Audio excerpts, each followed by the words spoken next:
Aimez-vous lire? Je te l'ai dit plus de 20 fois. Quand vous lisez, ne laissez pas l'auteur décider pour vous. Non, c'est à vous de décider. FDL, la fréquence des loisirs, c'est l'instant fréquence des lectures pour les fans de lecture.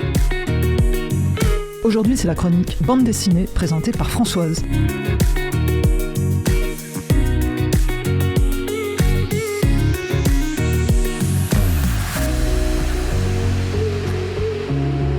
Ma BD du jour s'appelle Zog. Z-O-C. C'est une bande dessinée réalisée par une jeune scénariste dessinatrice qui s'appelle Jade Ku.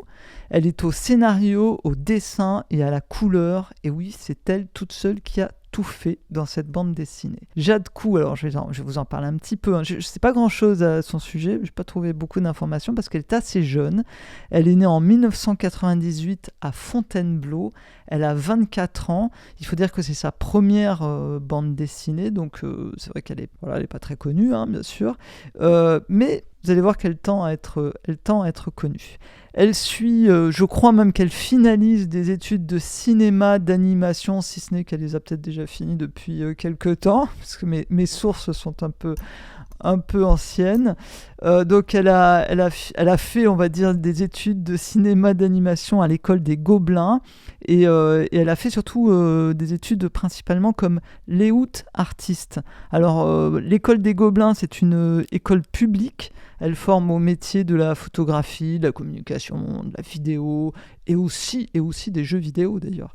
Il faut dire que pour l'école des Gobelins, c'est surtout la partie d'animation qui a fait, et qui fait toute la notoriété de l'école, parce que beaucoup d'animateurs qui sont sortis des Gobelins ont trouvé du travail direct chez Disney, Pixar ou DreamWorks, pour ne citer que les plus connus et que ceux que je connais le mieux. Donc et puis le layout artiste. Alors le layout artiste, c'est un peu la personne qui doit tout faire pour captiver le spectateur.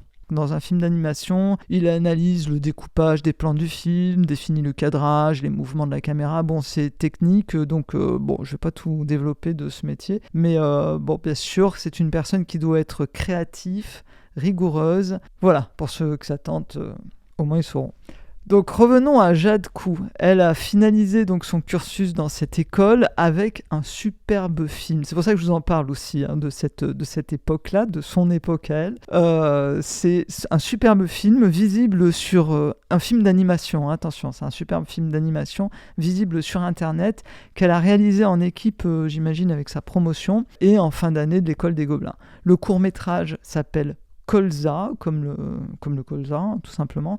Et le dessin est tout à fait représentatif de la bande dessinée dont je vais vous parler. Je vous invite à aller voir ce film d'animation. C'est court et je dirais ravissant. Vous le trouverez sur Internet en tapant Colza, Gobelin, Jade Ku, et vous verrez, vous tombez directement dessus. Alors, nous allons parler de la bande dessinée. Donc, c'est une bande dessinée qui a pour titre Zog. Elle vient de sortir aux éditions d'Argo et Jade Ku l'a réalisée en parallèle de ses études dans cette grande école des Gobelins.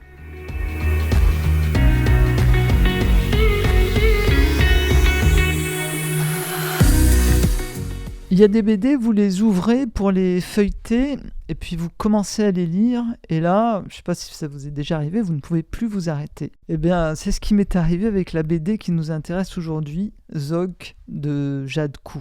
J'ai commencé à la feuilleter, à la regarder en me disant bon, je vais regarder mais je vais peut-être pas la lire, j'aurai pas le temps. Et finalement, j'ai trouvé le temps et je ne me suis plus arrêté. C'est pour cette raison que j'ai décidé de vous en parler. Il faut dire que c'est le dessin qui m'a en premier lieu charmé. Les 4 premières planches m'ont subjugué. On y voit une jeune fille dont la chevelure se transforme en une rivière d'eau, rivière dans laquelle des poissons s'ébattent tranquillement. Et il pleut dans ce chemin dans lequel cette jeune fille se trouve. La jeune fille marche sous la pluie et la personne qui l'accompagne la rudoie un peu, la gronde un petit peu, à cause justement du fleuve qu'elle trimballe avec sa chevelure. Et là, tout de suite, bien sûr, on comprend qu'elle a un drôle de pouvoir. Et ce pouvoir, c'est celui de capter et de puiser l'eau avec ses cheveux, transformant ainsi sa chevelure. Elle n'est pas très longue, sa chevelure. Elle a une petite couette, Mais juste à la suite de cette petite couette, elle a une rivière qui s'agrandit au fil des gouttes d'eau qu'elle reçoit. Alors, bien sûr, on comprend à cet instant la part fantastique de l'histoire que l'on va lire. Zoc, donc, car c'est ainsi qu'elle s'appelle, semble avoir un pouvoir inutile, voire très embêtant à vivre au quotidien. Tout au moins, c'est tout son entourage qui semble le penser. Zoc vit avec son père et sa sœur dans un village dans lequel elle seule a un pouvoir. Cela ne semble pas déranger son entourage, ils ont l'air d'avoir l'habitude de ce genre de choses, et bien au contraire, elle est un peu la risée des voisins et des collégiens. Il faut dire qu'elle attire la moindre goutte d'eau, une flaque, une rivière et même un torrent s'accroche à sa chevelure pour se laisser traîner vers d'autres contrées. Alors voilà, Zoc ne sait pas trop quoi faire de son pouvoir et de son avenir, jusqu'au jour où un village, submergé par une inondation, l'appelle au secours.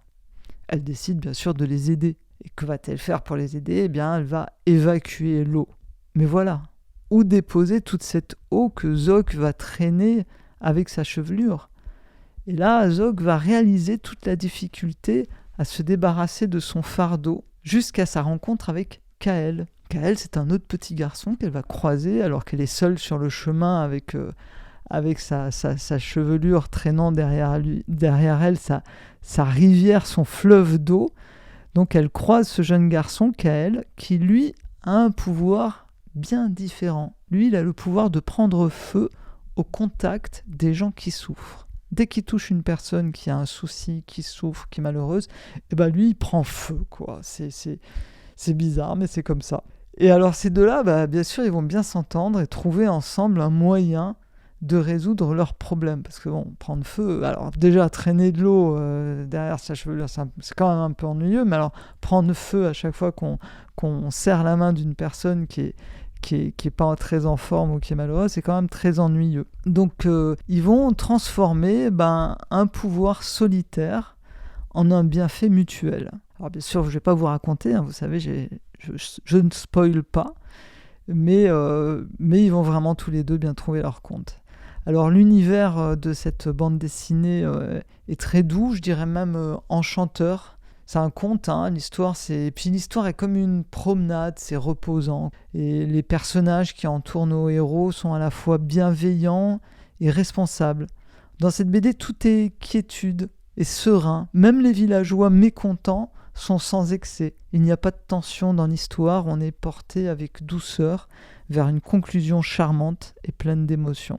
C'est une bande dessinée qui nous parle d'empathie, de fardeau, d'amitié, mais aussi de compassion.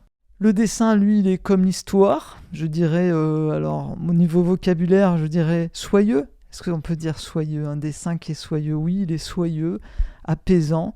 Les couleurs sont pures et en harmonie avec les situations. C'est vraiment un joli conte qui s'adresse à tous les âges. Vous pouvez le lire le soir aux tout petits et les plus grands auront une lecture agréable et je dirais rafraîchissante.